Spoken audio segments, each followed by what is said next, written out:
Not up on. Oh, wow. We're live. We're live. Thank you so much, Mariana Kana, guys. We're just talking about this incredible technology that allows us to be live on Facebook, YouTube, and Periscope, and for us to be able to utilize these resources, for the website as well. So it's incredible. 2020. Who would have thought that we could be doing this? Only a short number of years ago. And just before we've come on the call, Cathy Ormon, who's going to actually be presenting the workshop today, we're going to have some really interesting information around food and how we can actually change the operation of our bodies by what we're eating. And so I'm looking forward to it. I'm really looking forward to it. It's an area that I have some obscure understanding of, and but the stuff that Cathy's got to talk to us about is stuff which can help everybody.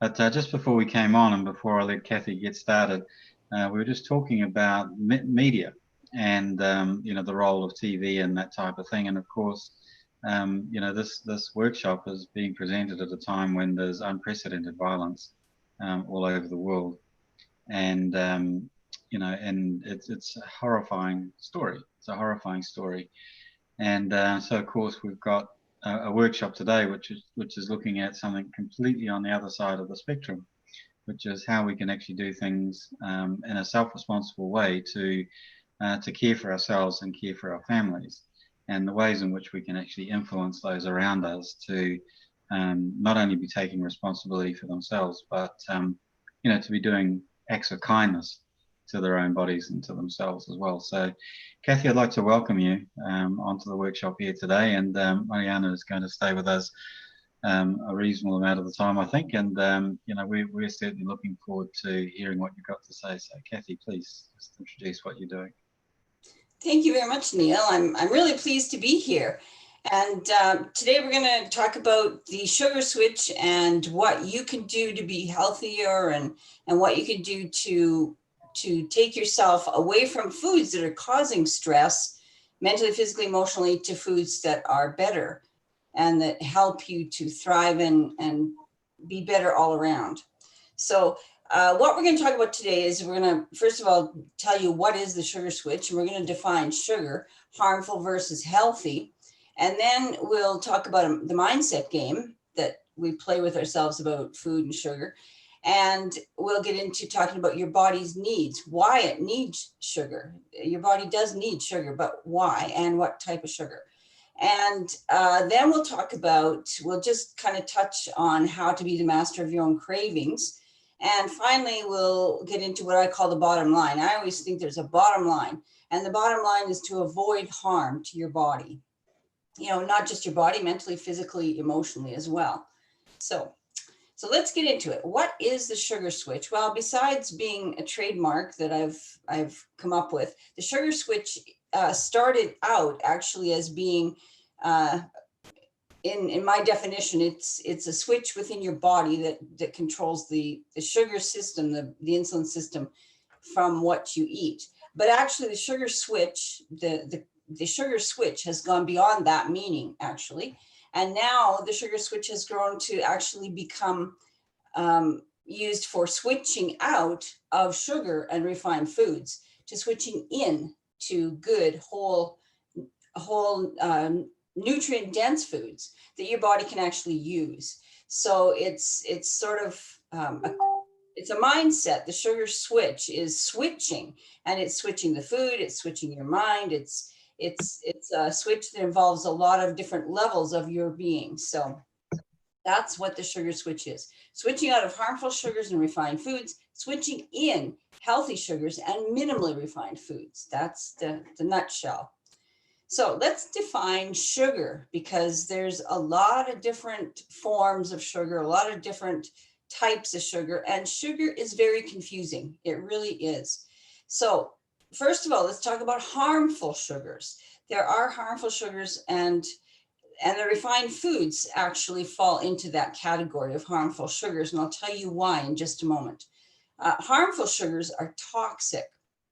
They have zero nutrition. They have no nutrients. They your body just can't use harmful sugars. It's not designed to use harmful sugars. They end up causing problems. And I can tell you that there are at least, there's probably more than three, but there are three main artificial or chemical sweeteners that are really quite bad because they really are toxic. They're saccharin, sucralose, and aspartame. Now, these are artificial sweeteners, and artificial sweeteners are actually chemical sweeteners that are made in a laboratory. So they're not natural in any way. Even if they'd started out natural, they are put into a laboratory and messed around with and experimented with till they come out as a chemical sweetener. So they're very toxic. They cause a lot of issues. They cause the body to actually maybe not physically, they're not physically sugar, and they don't physically have the same reaction on the insulin system as sugar does. But in the brain, they trick the brain into believing that you've had sugar, and so the insulin's still produced. So they're not a good thing. Those are artificial chemical junk food things that need to be avoided. There are also a couple of natural sweeteners. Now, sweeteners are actually from plants that are not healthy either. They're harmful. And that's agave syrup and brown rice syrup. Agave syrup is, it comes from a cacti. And the reason that it's considered harmful, and there's a lot of controversy about this, believe me, but the reason it's considered harmful is because there are manufacturing processes that cut harmful sugars in with it.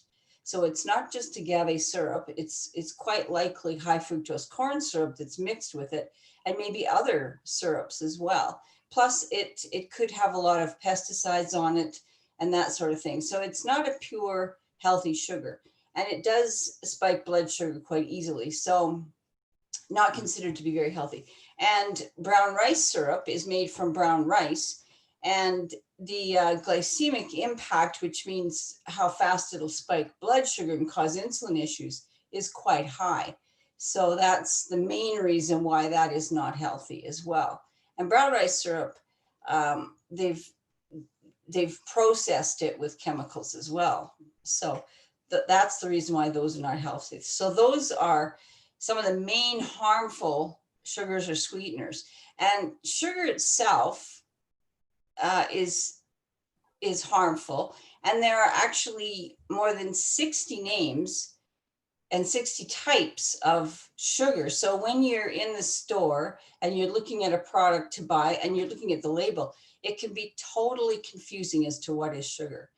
Totally. There are just so many names for sugar, and I think they're coming out with different names all the time. So the list is growing. 60 is probably the minimum amount you'll find, the minimum number of names. But there are things like high fructose corn syrup, fructose, corn sugar, dextrose, sucrose, white sugar, brown sugar, cane sugar, fruit concentrate, many types of refined syrups, and maltodextrin. There's so many. The list goes on. So these are all refined sugars, and they're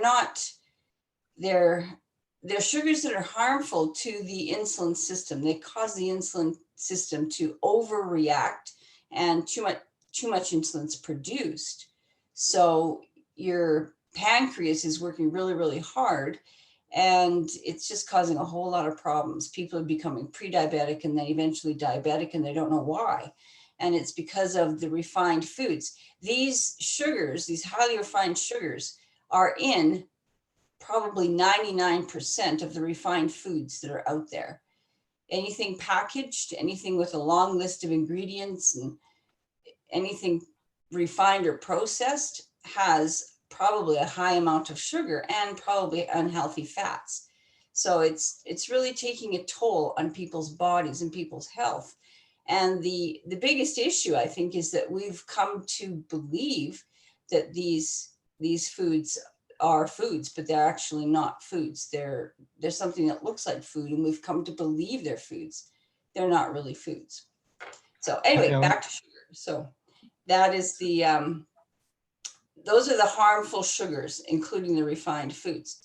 Now, refined foods themselves actually have zero nutrition, and they do cause health issues and the blood sugar imbalance.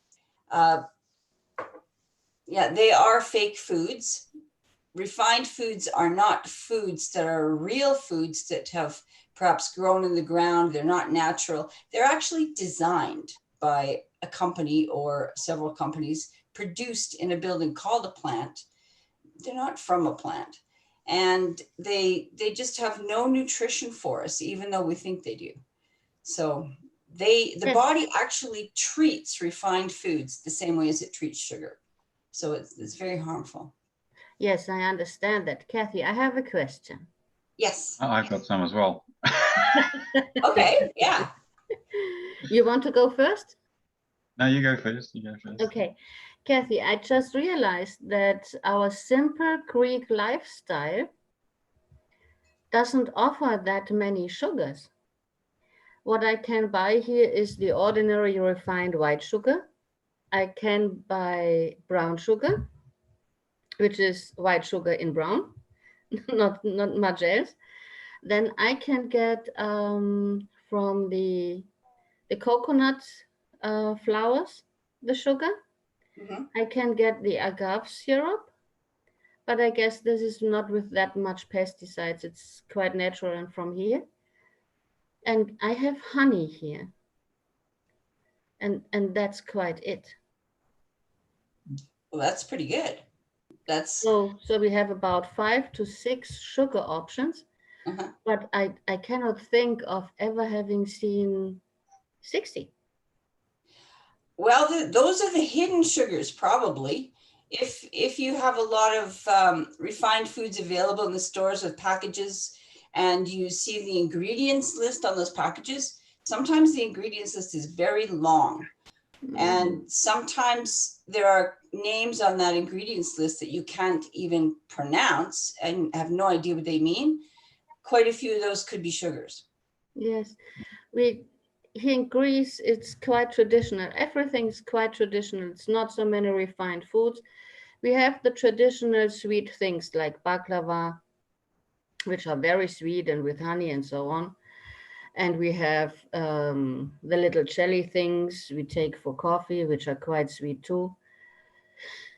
And of course, we have the Turkish sweets, but it's not such an amount of combined or refined things or long lists. That's excellent. That's really Yeah. good. So if that is the culture, it's not like North America for sure. Because North America, we have so many refined foods, it's just crazy. Yeah, so if that's the culture, I would imagine that the health of the population is probably a lot better than what it is in North America. You probably have less diabetes, prediabetes, heart issues, stroke, all sorts of things that are caused by sugar and dietary lifestyle. It's less pre-diabetes and diabetes, but the heart and vessel issues are quite the same because the population here probably eats too much meat. Mm. Yep, that's another whole issue, the meat part of it. Yeah, the protein. Yeah. What I was Yeah. going to ask about, Cathy, was the you're talking about aspartame and saccharin, both of which wipe me out completely. So if I have a drink or some sort of food with those things in it, it's just an absolute disaster. But I noticed that my body is very sensitive to so-called good artificial sugars like stevia. So people talk about stevia as being a very good option to have as a sweetener if you feel that you want to have something sweet. If I eat stevia, it is just an absolute nightmare for my body. And I think it's what you were talking about there earlier, that my brain interprets it as being sucrose, or one of those other glucose or something like that that's very easily processed by the body. So I think my brain actually interprets stevia as being that, and it's looking for that effect. And as a result, it's actually taking actions on, doing things which are inappropriate. And I like what you're talking about is, it's a whole area of misleading our bodies. So Yes. what we're doing is we're actually misleading our bodies, and there's no kindness to the body in there, is there? Absolutely not. And people want to feel better, and sugar, believe it or not, of course, I see it all the time, and I know it was the case with me. When you have comfort foods and sugar, you feel better mentally for a very short period of time, and then the body goes, holy Moses, what'd you do to me? It's a funny thing. We have this perception that it'll de-stress us, make us feel better. It's we're deprived if we can't have it, and I'll get into that too in a moment. But yeah, and the other thing you're talking about too, Neil, is bio individuality. Every person's different. Like some people might thrive off of stevia, and some people might not, as you just said. And everybody's different. There is no normal. Everybody has unique qualities, unique reactions. I am super sensitive to sugar. If I have too much, man, I feel like a truck ran me over. I feel like I've got a hangover, seriously, a hangover from too much sugar if I overindulge. And it doesn't have to be junk sugars. It can be, good sugars. So I have to be quite careful, but everybody's different. So that's important for people to realize too, that brings up another point as well, is that each person should be listening to their body. Your body talks to you, and we're just too busy to hear it. We're just too busy and too fast paced to actually slow down and think, what is my body saying to me? Like, why am I feeling what I'm feeling? What caused it? And what am I going to do about it so I don't have to go through that again? So you're taking the time to listen to your body, Neil, and say, okay, this is what happens to me. And you're exploring, so what's going on? Most of us are too busy to do that. And that's kind of one of our downfalls in a way. It stops us from being healthy.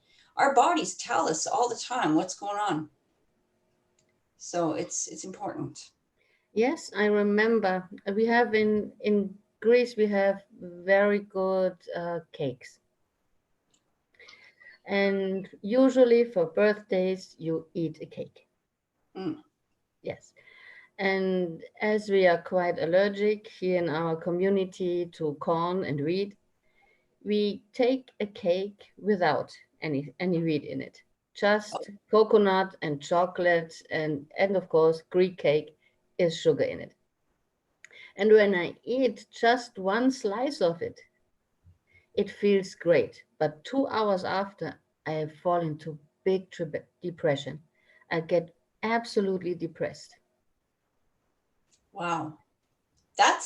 And that is really important for you to know. I mean, that's a big breakthrough for you, because, well, for anybody who has those kinds of reactions, because now you're in a position, that that's what it does to you. And you can make a choice. Okay, next time, will I have a tiny, tiny little piece that's about 2 mouthfuls and I'll be fine? Or do I skip it altogether? It puts you in a position of choice. Definitely. Yeah. So, and that's big, because when we start to listen to our bodies, we start to understand how we can work with our body to be healthy, instead of going through these same things over and over again and kind of not really connecting to what's happening and why and what we can do about it. It's so good to have a choice. Yes, and naturally, you would think if the cake is just too sweet or too much fat in it, that you would get nausea. But that depression is connected to that. That was new to me. Yes. Interesting. Yes. On my podcast about a year ago, I did an interview with a gal from Florida who got over depression, serious depression that she'd had for years, by kicking sugar, by quitting sugar. And she had no idea they were related. But she was sort of led down this path by her naturopath. And when she got rid of all the refined sugars and the refined foods and sugar itself, and learned how to modify her diet so she could have some refined foods, her depression was gone. It was amazing. Yes, I Yeah. can believe that. Yeah, yeah. It has to do with, in her case especially, it had to do with what was happening within the brain. It had to do those sugars, and those extreme sugar caused for her the brain chemicals to overproduce, and it caused her to be so stressed and go into depression. Yeah. So yeah, sugar does a lot of things to our body, and it's not the same for everybody. Yeah. So, okay. So we could, let's talk about healthy sugars. There are sugars that are healthy, and you mentioned some of them, Marianne.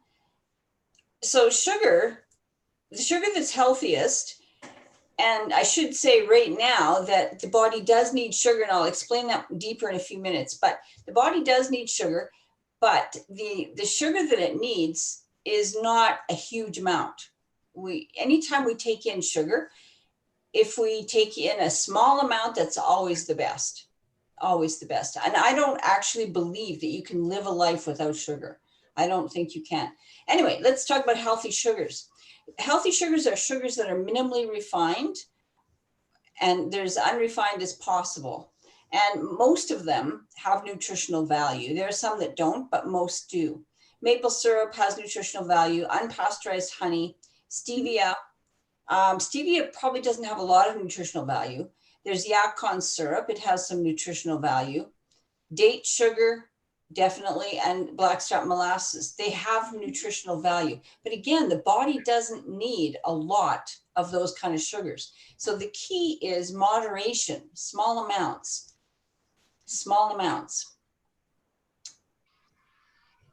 And the reason, I'll mention it right now, but I want to talk about the mindset game before we get into totally why the body needs sugar. But sugar is actually the body's energy source. It's actually sugar. So we do need some sugar. It's just a matter of what sugar. But let's talk about mindset first, because before anybody makes a switch from refined foods and sugars, harmful sugars, to whole foods and nutritional stuff, there is a mindset game that goes on, whether we realize it or not. I came across this, of course, because of my own health journey, but in coaching people as well, I see this mindset game that happens, and you have to be willing, you have to be open and willing to make a switch. Otherwise, the switch will never happen. If the switch is forced on you and you don't really buy into it with your own mindset, it's not going to do you any good. You really have to have your mindset kind of in order to make the switch and do it successfully. So it's really about seeing or visualizing or imagining yourself making the switch. Some people simply can't imagine themselves without sugar, without refined foods, without their hamburgers and hot dogs and pizza and ice cream and that sort of thing. And if you just can't see yourself giving that up, even if you try, it may or may not work. So you have to really be clear about what you can visualize and what you can think is possible for yourself. So you have to change your mindset, and there are some stages that I've noticed that go with this mindset game. The first stage is that you have to change from rejection to acceptance of the idea. If you're going to reject the idea that sugar is harmful, if you think sugar is healthy and you were brought up that way and your grandparents ate sugar and everybody, thousands eat sugar and everybody's fine, then you'll never make the switch, because you're not accepting the possibility that sugar could be harmful for you. So you have to accept the possibility of change, for one thing. Second thing is you have to go from, I can't do that, to, yes, well, maybe I think I can do it. Maybe it's possible. So you have to be willing to go from one end of the spectrum slowly to the other end of the spectrum. If you just think, I can't do that, and it's a can't kind of mindset, you might not even want to bother trying because it won't work for you. So the third thing is deprivation versus self-care. This is a big one, because I know from my own experience that if you can't have the things that you like and you enjoy and that make you feel good, you feel deprived, totally deprived. Somebody's depriving me of this. And I just feel so deprived, I can't do this. So you have to actually, with sugar, what you need to do is realize that it's not deprivation, it's self-care. When Neil touched on that just a few minutes ago, when you're having all these harmful foods, you're not taking care of your body, even though you think you are. You aren't, because it's damaging.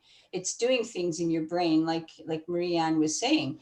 It's doing things in your brain and causing you to feel whatever you're feeling that's not healthy and not good. And that's not self-care. So you have to realize that it's not deprivation. It's not even about deprivation. It's about taking care of you, and you are important. So that's a big one.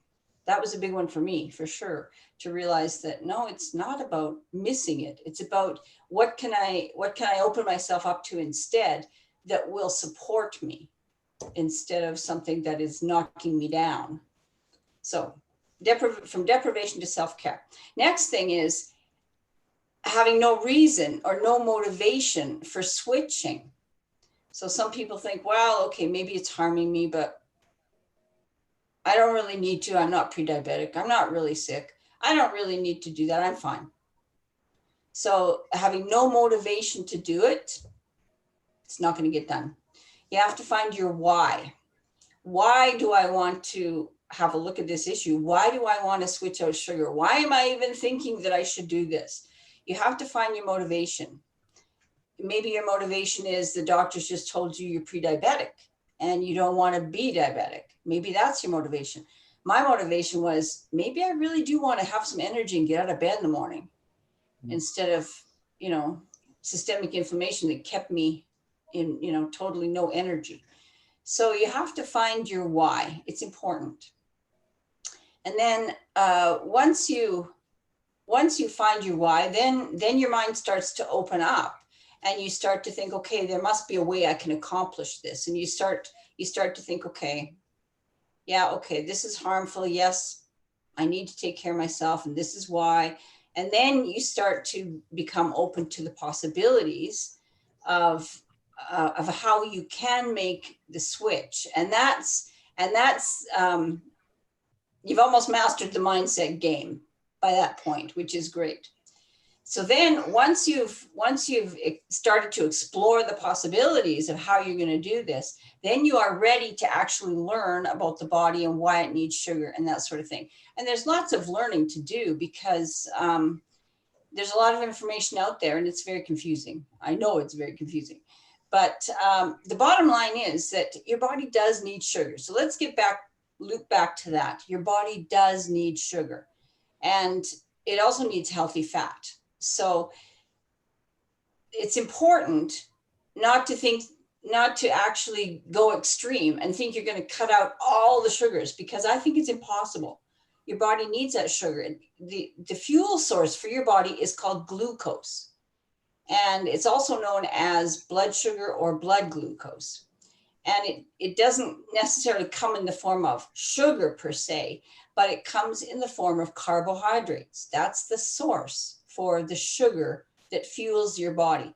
If you had no carbohydrates, no glucose, you'd be very ill. So you need some of that. But here's the caveat. There's a big caveat here. You need the right amount of glucose from the right sources. So not just any sugar, not just any carbs, but the right amount from the right sources. Important, the right amount from the right sources. So small amounts of healthy sugars, like honey and maple syrup and date sugar and that sort of thing, the healthier ones, blackstrap molasses, maybe smaller amounts are fine, but not to rely on that. You still need carbohydrates. And that's a whole nother issue in North America. I don't know about in Europe, but it's a whole nother issue in North America, this keto diet and no carbs, all fat, no carbs. I'm not going to get into that. I'm just going to say, I don't think it's natural for the body, and long term, I don't think it's healthy. Your body needs carbs. So understanding that our body needs carbohydrates, let's talk about the right source of carbohydrates.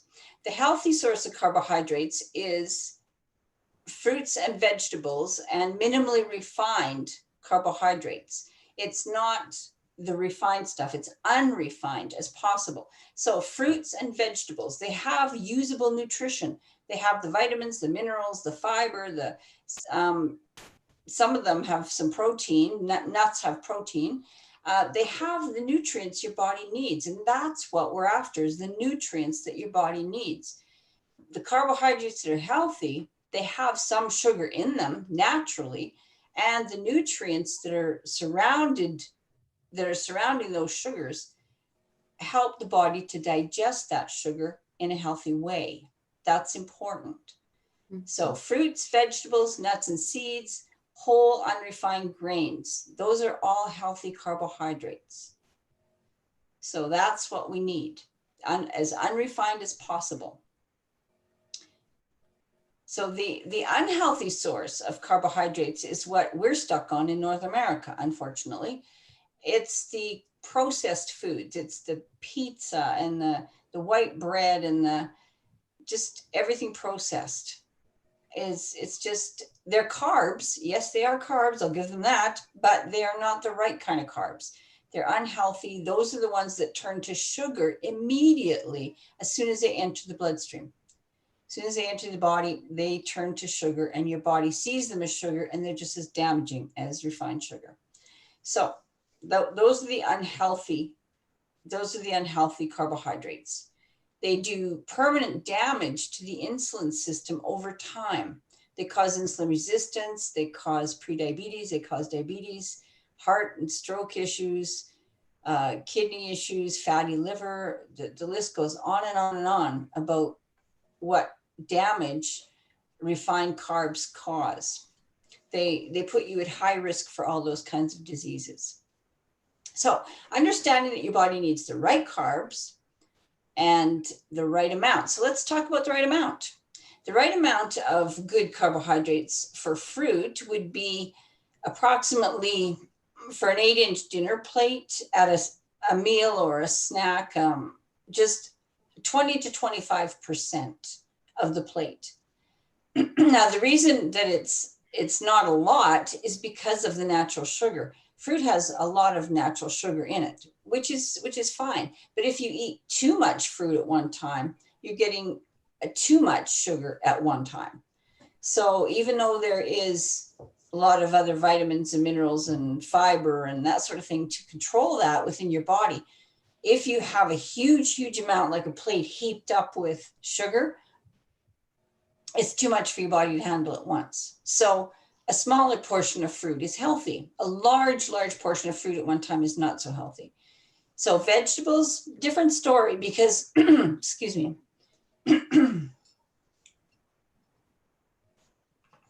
Vegetables have sugar in them, natural sugar, but they have less natural sugar. And they're surrounded, the sugar in vegetables is also surrounded by a lot of nutrition, fiber and vitamins, minerals, phytonutrients, all those things that keep your body healthy. So it's a lot healthier to have a lot more vegetables than a high amount of fruit, but both are healthy. So that is where the sugar comes from that your body needs for fuel. So that's the difference between the unhealthy sugars and the healthy sugars. So just to recap, the unhealthy sugars are the refined sugars that are produced and messed around with in a laboratory, and refined foods that turn to sugar in the body really fast. Those are the harmful sugars. On the other end of the spectrum, the best sugars, the sugars your body needs and can use and that can keep you healthy, are from real whole nutritious food. They're from fruits, they're from vegetables, nuts, seeds, whole grains, not refined grains. So that's the two ends of the spectrum. And when you have the unrefined healthy carbs and the healthy sugar and the healthy food, your body is less stressed because your body actually doesn't get into the fight or flight kind of mode with cortisol. Sugar actually causes your body to produce cortisol, which is the fight or flight mode, which keeps you always anxious. Your body's physically anxious all the time. So it helps your stress level too when you eat the right kind of healthy foods. Kathy, So, I have a question. yes. So one thing that I do when I really think, wow, I would like to have something sweet, is making smashed sweet potatoes Oh, yes. and beetroot and a bit of broccoli and almonds. What do you say to that? Oh, I'll be right over. It's great. Sounds wonderful. Yes, that's a very good point, Marianne. Thank you. There are a lot of vegetables that are sweet naturally, but they're not harmful. Sweet potato is one of them because the sweet potato is very high in fiber, and it's also high in phytonutrients that have antioxidants and that sort of thing. So yes, if you can have sweet potato as your sweet go-to, wow, that's great. Fabulous, because your body's getting a lot of nutrition. And again, as long as you don't have, an 8-inch plate heaped totally with just that, then it's healthy. It's your body knows what to do with all of that. Yes, what I really like on top of it is this beetroot Yes. and the broccoli with the almonds. So it's all of that is quite sweet. Yes. And But it's very colorful. Yes, very colorful. And wow, what a flavor combination too. Beets, I love them. Yeah, beets are very sweet too. It's great because you're giving your body what it needs, and you're not being deprived, and you're taking care of your body, and it's filling the need for sugar. So wonderful! Wow, that's fabulous. If you have a recipe, whoa, the world needs it. Yes, I have. Yes. Yeah, totally. I got something to add in here as well. I've been eating a lot more sweet potatoes recently as well. Kumara is what they're called in New Zealand, where I come from. But they're extremely sweet, and I actually don't like the taste of green vegetables, I have to admit. So things like broccoli, I'll make myself eat broccoli, and make myself eat cabbage and cauliflower and all of those kinds of things. But I do not like the taste of them at all. And so I tend to take all of that stuff, all of those greens in smoothies, which I can add things like sweet potato to. So I just have it raw. I have the sweet potato raw in the smoothie with the greens. And that makes a really nice smoothie because it's sweet enough and it tastes of sweet potato. And I can't taste the greens. I put a few other things in there. I might stick half a lime or something like that in there as well. But it's a way for me to actually feel good about the fact that I'm getting some greens without having to taste them. And that's brilliant. That is brilliant. Wow. Good for you. That is fabulous. That's great because, eat something that you really can't stand the taste of. Oh, it's tough going. It really is. So good for you. I know I need the greens. I need the, these phytochemicals and all of the antioxidants and everything else that comes with the greens, and I grow them myself. We've had this conversation before, so like I have a vegetable garden of this persecution food. It's food to persecute myself with, and it's all sitting there, and at the moment I've got a huge crops, and I've got to consume it all because we're growing it all and all the rest of it. And but it becomes delightful when you use things like these root vegetables, as a part of it. And particularly interested in this idea of you know, the switches that are going on, you know, these brain switches and that sort of thing. You're talking about cortisol, and obviously you get enough cortisol going on in the head, then, you know, you'll get an adrenal response as well. So there'll be the physical body adrenal response Yes. in there. And yeah, the other thing is that I observed donkeys years ago that the white flour in particular, so pasta or bread or anything like that, just how fast that turned into sugar. Like it turned into glucose in the blood just so quickly, and it stunned me once I actually recognized that. I suppose my question to you is that how important is it just to actually allow some flow and some ebbs and flow in what we're doing, or should it be more regimented? So, you know, what I'm hearing you, I'm thinking, crikey, there's an awful lot of rules here. You know, there's a lot of rules, and you know, is that going to be sort of persecuting for me, or can I allow some flow? I think everybody needs to allow flow depending on them. That's why it's important to listen to your body. That's the whole thing.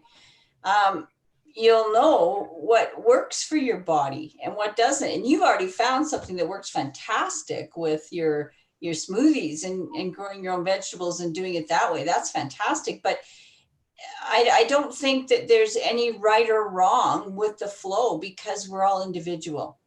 You know, I can tell you what the principles are of the junk food and the refined food versus the whole food, but I can't tell you what works for you, right? So I think rules, I would consider them to be more like principles really than rules. And I think each person definitely has to listen to their body and figure out what it's telling them.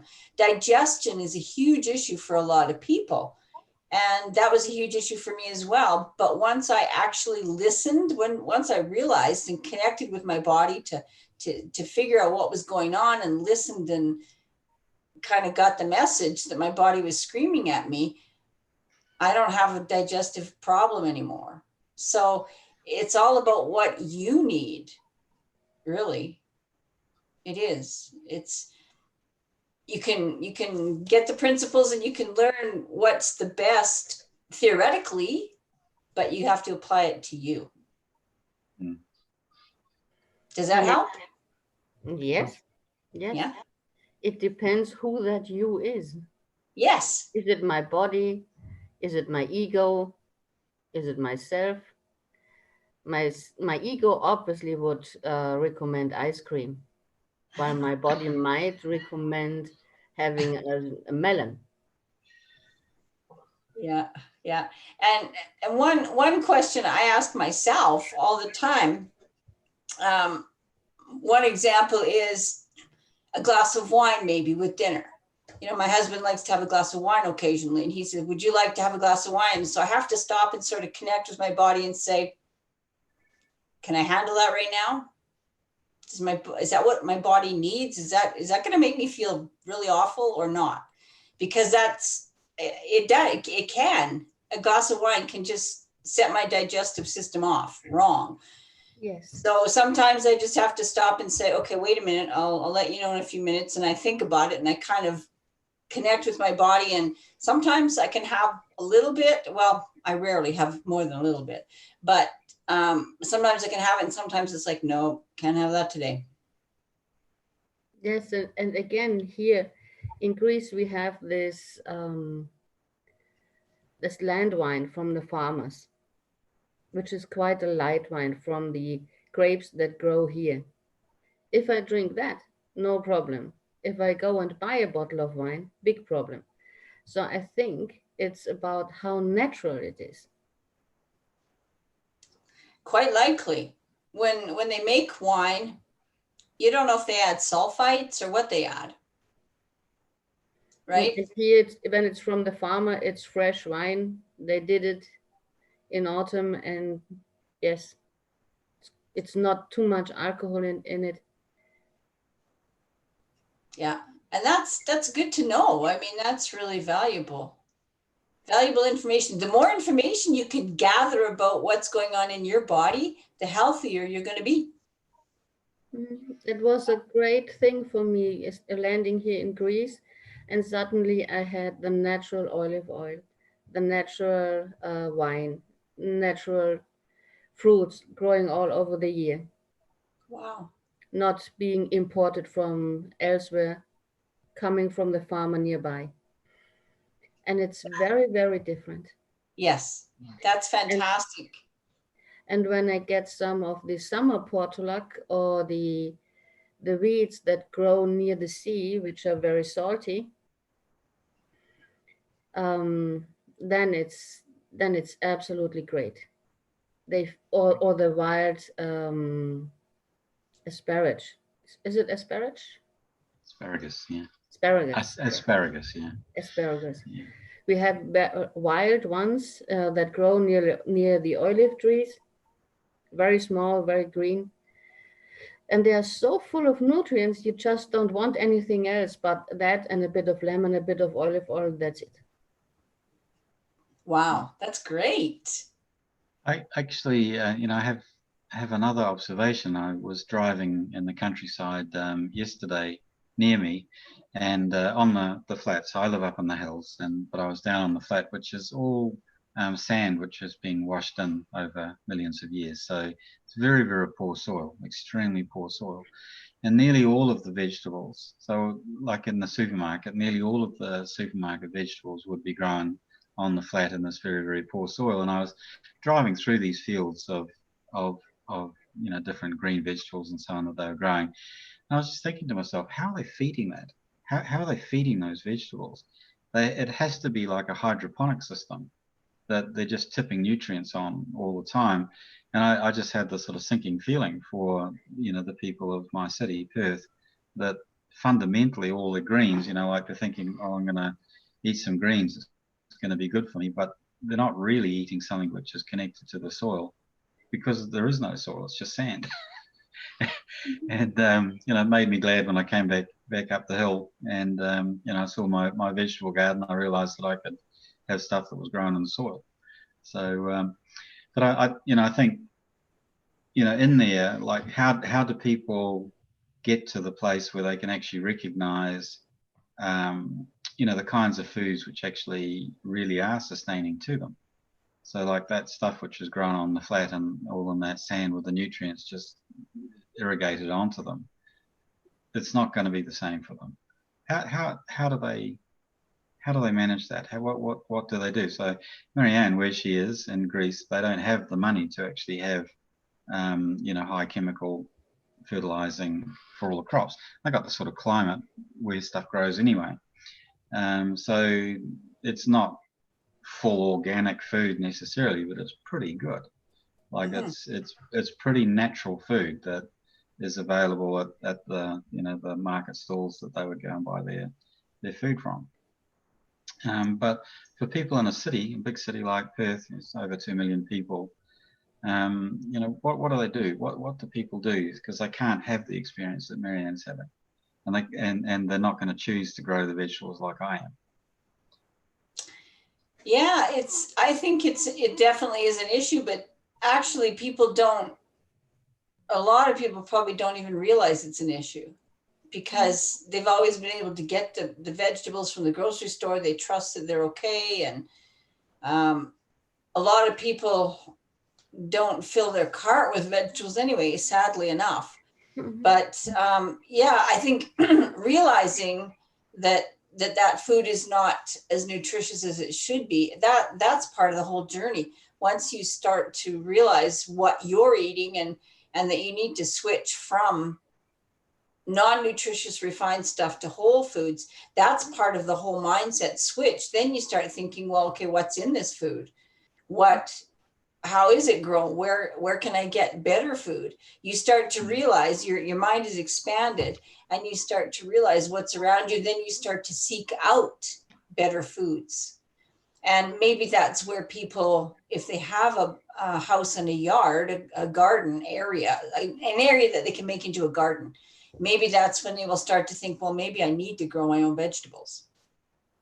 So I think it's part of the whole process of growing and realizing, like mentally growing into this idea that we need to be more self-responsible for what we are eating and what we're doing, the food we're producing maybe for ourselves. I think it's a whole shift in your ongoing. Definitely. And for those who don't have gardens, they always have a kitchen and can grow microgreens or what is the other thing called in English language? Sprossen? Sprouts? Sprouts. Sprouts. That's a great point. That really is a good point, because people can grow sprouts. And yeah, on your kitchen counter, it doesn't take a backyard and a garden. You can do that in an apartment. And yes, that's a very good point, because sprouts, if you have seeds that are non-GMO, especially if you have healthy seeds and you sprout them, the seed itself is the promise of a plant, and it has all the nutrition in it. So when that seed starts to sprout, the nutrition is released. It starts to be released. And as the sprout grows into a plant, starting to go into a plant, you can eat that and get the nutrition. So that's an extremely good point. Yeah, that's all about bioavailability. So in the body, it's the availability of these other nutrients to to be uptaken. And what you were talking about there earlier with the highly processed foods, the bioavailability of any other nutrients, the micronutrients and that type of thing, is extremely limited. And the other thing that you've also been talking about is the way in which the body further limits the access to those micronutrients by virtue of the reaction it's taking to the amount of sugar, or these complex carbohydrate shifting into glucose and that sort of thing. So that's a really interesting set of things that you're sort of bringing together there, Cathy. It's really interesting. Yeah, so yes. it's... Sorry, Neil. Okay. No, you go. It's a bigger picture than you realize, when you start to get into it. And there's another issue too that people don't realize that stops them from being healthy and stops them from taking nutrients into the food. It's over-the-counter meds. Those mess with your digestion. That's a whole nother issue. That's huge. Another whole huge issue. But I do want to, it relates to what you're saying, that it's a whole picture of what you're doing, and how the sugar and what you're taking into your body, whatever it is messing up your system. So your system's not able to absorb the nutrients you need. And there's a chain reaction that goes on with sugar. I have to tell you about this because this is what happened to me. The chain reaction is you eat a lot of sugar and junk food and stuff that you think is healthy, like I did. And over time, your body starts to get things like inflammation and pain and all sorts of little health issues cropping up. So then you go to the pharmacy and you get Tylenol or whatever your painkiller is. You get something to kill the pain because the doctors can't find anything wrong with you. You're fine. So you start to take over-the-counter meds. Well, those mess up your digestion. Those things kill your stomach, your liver, your kidneys. It's all, if you take too much of that, it's a mess. And so you're less able to absorb any nutrients from any of the good food you eat. So you're getting into this vicious circle. The junk caused all this. You're trying to fix it with pain meds. You're making it worse. You can't get the nutrients from the good food, so you can't get better. You're in this vicious circle. So you have to stop the vicious circle somewhere. And for me, that somewhere was stopping the junk food. That, when you stop the junk food, you're stopping the source of what's causing the inflammation. So then maybe you don't need the painkillers anymore. Then your stomach will heal. And that's exactly what happened to me. Your stomach will heal. Then you can start to absorb the nutrients. Then you can gain energy. Then you can be healthier. It's a bigger picture than you realize sometimes. Yeah. So like what you're talking about there is like a first world malnutrition. So this is the malnutrition of the first world. And it's what we're doing is actually destroying our ability to take advantage of what food we are eating. So we may as well not be eating it at all because it's just not being seen. The body's not seeing it. It's only seeing the sugar. It's not seeing all the rest of it. That's right. It is. Yeah. It's absolutely, it is. It's malnutrition. You're right. Totally. And people think, how can that be? I'm eating. I'm fine. The rest of the world's eating it, right? Thousands can't be wrong. Yeah, thousands are wrong. Well, you know, it's especially complicated when somebody says, well, you know, I eat a salad every day, or I eat some green vegetables, or I, you know, like I have a variety of foods. And, you know, so to them, they feel justified in the thoughts or the feelings that they are actually having a variety of food in their diet. And so therefore they should be getting all of this mixture of nutrients. But what you're saying is that because of these other complications, the body just won't see the stuff, won't even see the food that they're eating. Sorry, Yeah, Marianne. The body can't see it and it can't take it. right. If you think of all the intestinal inflammations or the leaky gut syndrome, it's or the inflammation of the valve in the between the small and the big intestines. These are all many problems that prevent you from taking advantage of what you eat. So it's a interesting thing. We have a full table in the first world with malabsorption, and in the third world we have the empty table and the possibility to absorb. But we are Yes. all starving. But everybody's starving, yeah. Yeah. Yeah. And Yeah. especially those who have diabetes, they are starving with the full table. Yeah. It's interesting. That's for sure. Yeah. But I really think that each person, um, each person's body can help them to get out of this vicious circle, this malnutrition circle. We have to stop and think, what are we doing? And listen to our body, and how is that working for us individually? Like, you have to go in, you have to think, okay, what am I feeling mentally, physically? What am I feeling and why? What caused it? What did I eat? How is my body reacting to what I ate? You have to kind of do the detective thing. And actually, yeah, and that's actually the next thing I want to touch on too, is being your own detective. But being your own detective also has to do with cravings. A lot of people are driven to eat the wrong foods because they're craving it.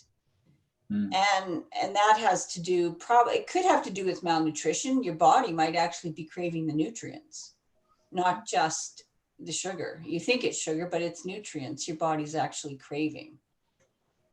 So, yeah, and I think, oh, I just lost my train of thought, darn.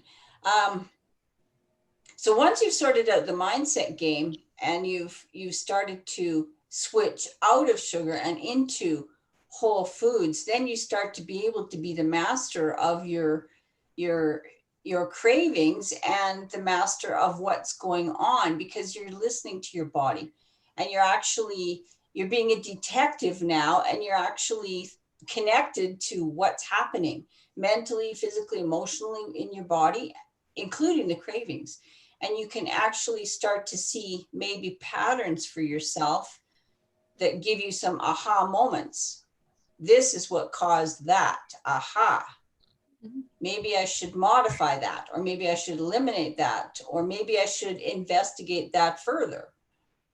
And that's the process, I think, of being healthy, and the process of moving from the malnourishment and the wrong foods to being nourished and having whole foods. It's a whole process on all levels, really.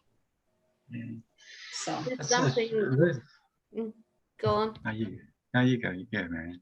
I realized something whenever I put sweet vegetables in my meal, like beetroot or sweet pepper or carrots, then I don't have a craving of sweets after the meal. yes, and that's fantastic, because you've given your body what it needs. Yeah. That is fantastic. Yeah. I was going to Exactly. say, like, you know, you were talking about, you know, these cravings and so on. And I used to, this is going back probably about 7 or 8 years ago, I observed myself having a craving for marmalade, which is, you know, like it's a jam made from citrus, but it has all the citrus peel in it. And Right. I was craving for that. And, you know, I was focusing on I shouldn't be eating all this marmalade because it's too full of sugar. And then I realized what I was actually craving was the nutrients that were in the skins of Mm. the grapefruit or the oranges, but particularly in the grapefruits and that type of thing. And so I began actually, you know, taking some of that. So I would scrape off some of the skin off of a grapefruit and put it into a salad or something like that, so that I was getting that nutrient without having to actually eat the sugar.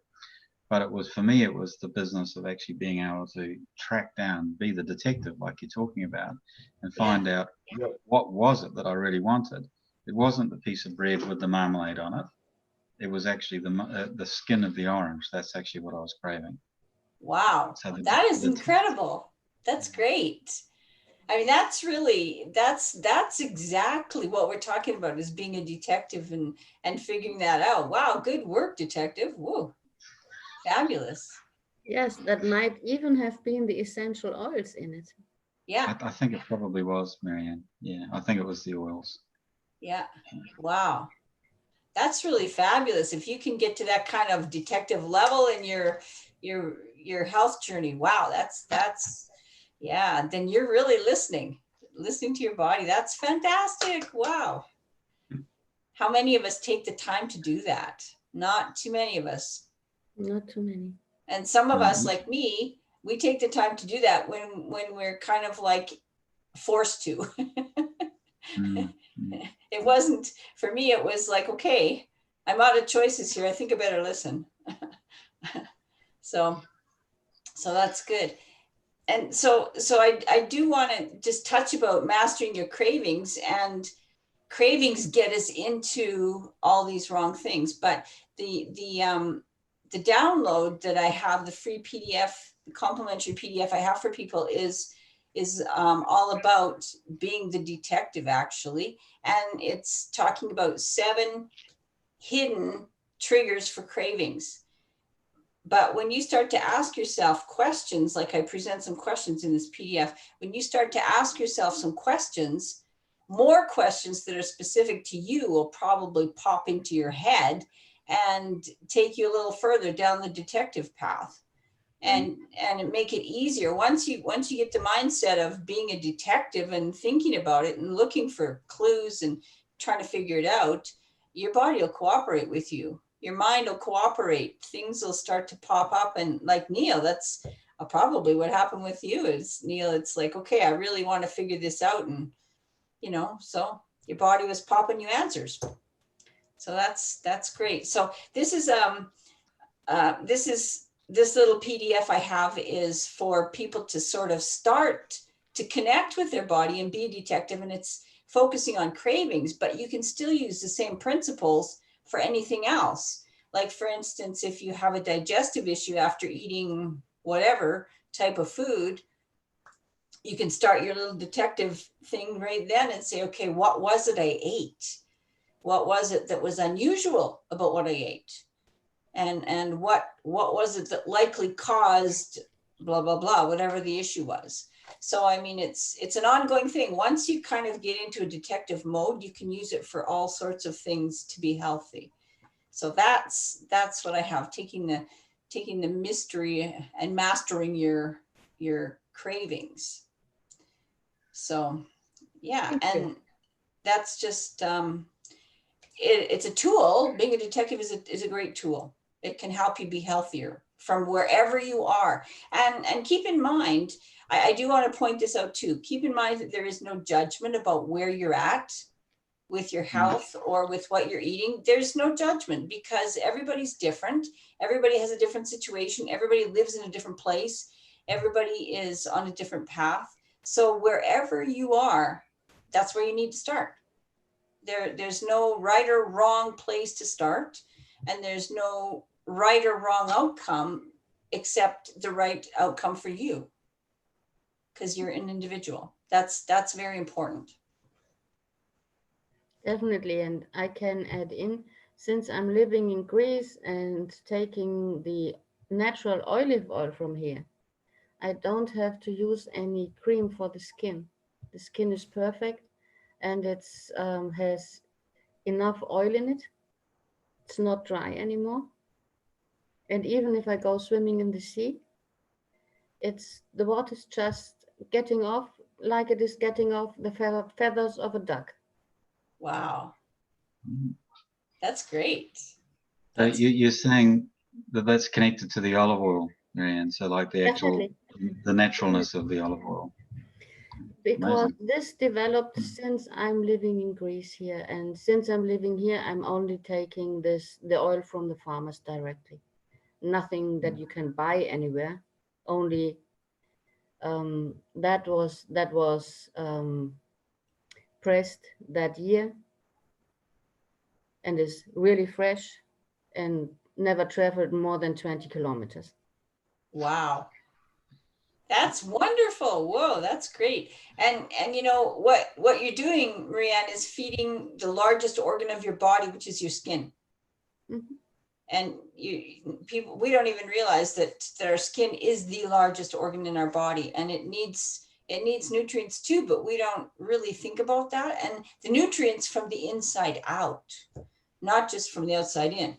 We sometimes we get caught up in creams and lotions and whatever chemicals, but when you do what you're doing, feeding the body, feeding the skin from the inside out, that's very powerful. So wow, that's great. This is just something I can tell. I couldn't tell if I wouldn't have had the experience. And I had the experience from here. And you know what the old women do here? When the hair gets thin, they're doing olive oil on the hair and the skin of the head each week. And have a shower afterwards. And the hair grows thicker. Wow. I guess because the oil takes off a lot of the toxins of the skin of the head. Huh. Interesting. That's fantastic. It's an old recipe from here. And if you Wow. think Greek people usually have very strong hair, long time. Nice. That's really good. Yeah. So it's interesting when I hear you telling from Canada and America, where there's so many possibilities and much more money and a higher lifestyle. And I think here of Greece, the economical crisis, very simple lifestyle, very simple things to eat. But still, I think I'm better off here. Well, simple is good. I mean, think about simple. It's probably less stressful. We have a high amount of stress here. Like just living in North America is high stress. It seriously is. We moved out of the city 2 years ago, and it's less stress for us, which we're very thankful for. But still, I mean, where you are, it's simple, but that doesn't mean it's wrong or it's unhealthy. It's probably healthier because it's simple. They're not. I'm beginning to see that. Yeah. And this is very interesting for me. Yeah. Yeah. And that's where lifestyle comes directly in contact and directly affects a person's health. Lifestyle, the simpler lifestyle with the foods that are less processed, is directly impacting your health in a good way, like positively. So that's lifestyle and nutrition together. Mm-hmm. Excellent. Wonderful. Yeah. So I just wondered whether there are any questions from our listeners. So listeners, please, if you have questions to Cathy, the moment to write is now.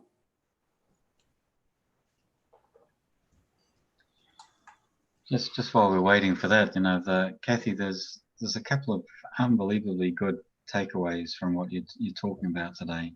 And you know, one of them is something that I would have thought about in the past, but just the power of how you're presenting it is this malnutrition, the actual malnutrition that exists in the developed nations, you know, and you know, that's a really significant issue. And so the appetite, like our appetite for how much food we're eating, how many calories we're actually taking in, for example, you know, that's one way of viewing it, is obviously so connected to the fact that we are in a state of malnutrition. And so we're just hunting for these nutrients.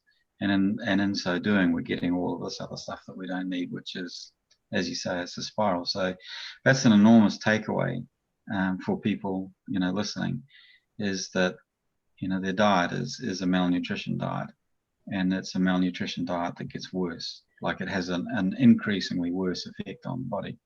And that's an amazingly useful recognition for people. Like, it's a life turner for people, you know, to actually hear what you're talking about. So yeah, thank you for that. Yeah. So I'm not meaning to do a summary, but it was just such a powerful thing that you're summarizing there. Well, thank you. Yeah, no, I'm happy for you to do that. Thank you. And you touched on something else that's really, really interesting. And it's another whole can of worms, trust me. But there's one thing that I do not believe, and the rest of the North American culture seems to believe, that calories are important. Calories are not important. It's not about the calorie. It's about the nutrition. It's not the calorie. Quit thinking calories. Quit counting calories. Count nutrition. Yeah. No, I get it. Yeah, because I have the best example of why you should not count calories is Coke Zero or Pepsi Zero or any of those soft drinks that have 0 calories. Right. 0 calories, but how harmful are they? It's terrible. Let's think about that. Yeah, very detrimental, but they have no calories. So toss out the calorie thing. So yeah, I'm still doing advertisement for Greece. Here are some old bakeries where you can go and get some self-made lemonade concentrate. huh. Wow. You can take it away, and if you want to have a sweet drink at home, you take this concentrate of the lemonade and just take tiny bit and take natural water on it from the mountains here, and you have fabulous lemonade. And it's all homemade without any Pepsi, Cola, or anything, or acids or conservants, nothing. That sounds fantastic. Yes. Yeah. People are invited to come to Greece because we need tourism here. Yes. Yes. Yeah, if we could travel, if we could travel. Yes. Yeah. Yeah. But I was, while you're talking, Cathy, I was sort of reflecting back on my childhood, you know, the diet that I grew up with. And there's heaps and heaps of veggies from the garden. So like, we didn't buy vegetables from the shop. So all the vegetables were grown at home. And not a lot of bread. So there wasn't an awful lot of bread in the house, but my mum baked all the time. So the cupboards were full of cakes, biscuits, all of that type of thing. So like, there was always cake available.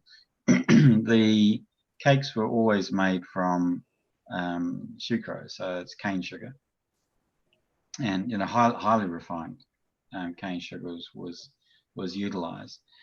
But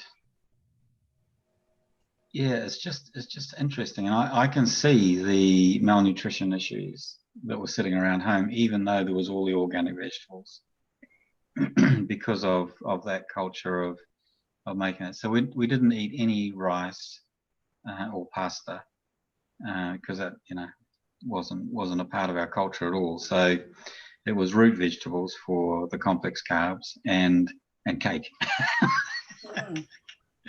But it you know, clearly there was too much of it. You know, there was too much. too much of that. So my mum would have a sack, like a, I don't know what, 40-pound sack of sugar that would be bought, and that was in the pantry, and she'd go in and there'd be a great big cupfuls of sugar that would go into these cakes. Wow.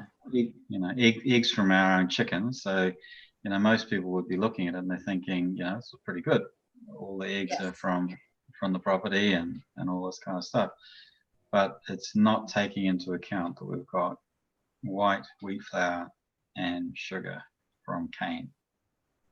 Yeah. As the major ingredients. Yeah. Yeah. And that was, my mother was kind of similar to that too. Like a lot of baking. My grandmother did a lot of baking, and that was their mindset. They grew up thinking that that's what housewives and moms did. That was part of what they were taught. So, now I guess we're learning new things. But, that was what they knew, and they were doing the best, and they did it with love. They certainly did. So they did the best they could with what they knew. I definitely, by the time I was in my 20s, I had this kind of bad sugar switching, type of thing, to use your description. That had happened, and I'm sure it was to do with, that diet. I'm sure.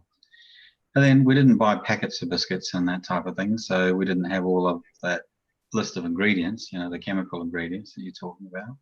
So it could have been worse. And I don't know where I'm going with this conversation, to be honest.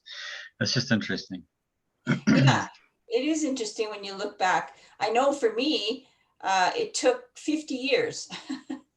It took 50 years or more for the toll to be taken on my body. And I had that health crisis. I was 54. It was like, I felt like I was 84. It was crazy. And it takes a while. Your body, what happens is your body keeps adjusting. Your body is so intelligent and so amazing that it'll take what you give it and it'll do the best it can, always. And it keeps adjusting and keeps adjusting. And for me, my healthy normal kept going down and down and down and down and down. And I didn't even realize it. I had no clue, no connection to that. And then all of a sudden it was at the bottom and my body's like, okay, I'm done. Can't do anymore. And that's when I had to I was forced to pay attention. So we get into this not listening mode, and our body keeps adjusting while we're not listening. And eventually people end up with health crises. And that's kind of what happened. Everybody's different. It takes different amount of time for everybody. It took me over 50 years. Yeah. How do people actually avoid having to get into a crisis before they start making some changes? What's the recipe for that? Do the mindset game. Kind of figure out, why are you resisting this? Like, go through the mindset thing. Why do you think it's not important? Why do you feel like you're being deprived if you change things?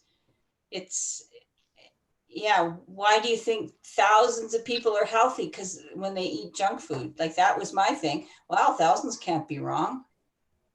Guess what? They were. Fair enough. Yeah.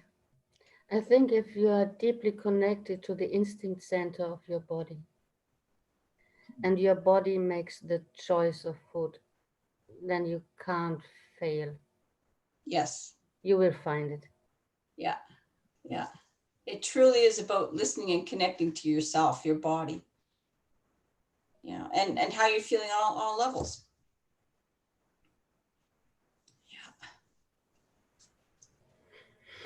Thank you so much. That was very interesting to me. Yeah, extremely interesting for me as well. Really, really great. Thank you, Cathy. Oh, you're welcome. Thank you for having me. I like the way that you summed it up, Neil. I didn't actually put a sort of a bottom line on it. I told people I'd talk about the bottom line. Let me do that real quick. So processed foods harm your body and your mind. They reduce your ability to self-manage, and they take away your body's ability to heal and thrive. That's the big thing. They take away what your body can do naturally. They totally mess with that. So that's the biggest thing. When you're not listening and you're kind of going down the wrong path with your food, your body is being compromised.